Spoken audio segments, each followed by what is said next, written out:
sometimes you feel like that's wrapped up, where in Guardians of the Galaxy, like 3 is a really good example, is like that movie was great start to finish. It's great on its own. It's great in the greater scheme of the universe.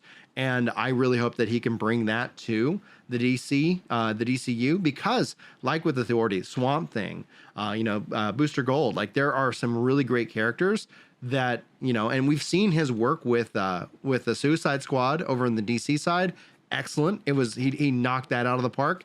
And then, so I'm hoping that with his leadership, that they can really truly build this thing. And he's doing it across movies and animation. And he said also video games, which will be interesting to see how that plays out. Cause like, I remember when we were growing up, there was all those video game movie adaptations, which they had to be rushed out. Well, there was a decent one. There was once in a while a decent one, but they felt like they had to rush those games out to match with the movie's release. My whole thing, I kept saying, was like, just have this game come out 2 years after the movie.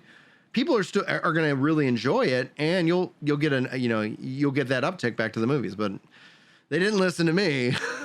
Well, it's random like online kid that's like, hey guys. If it's the movie, the game, like you're just playing the movie, that doesn't have to be that fancy. If you're gonna take some time, like make it a continuation of the movie, or a prequel, maybe something more in depth.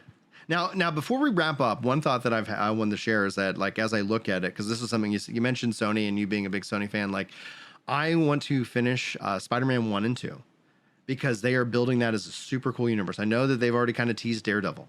Wolverine is set in that same universe that the game is set in. And so I love Insomniac and Wolverine. Like when we talk about the movie-based games, like I played all the Wolverine games back in the day and they were okay.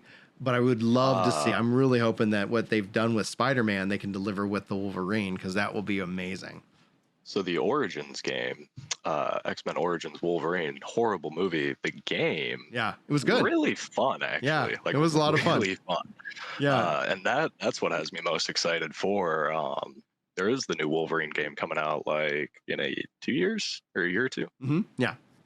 They're gonna knock it out of the park. What they did with Marvel's Spider-Man, I think they really a lot of love and attention to detail to a predefined space. Mm-hmm. So I think if they can do that with Wolverine, maybe have a couple of maps or a couple of zones you can go to, but we don't need Breath of the Wild or Tears of the Kingdom scale to enjoy an open world setting. Mm-hmm. Exactly.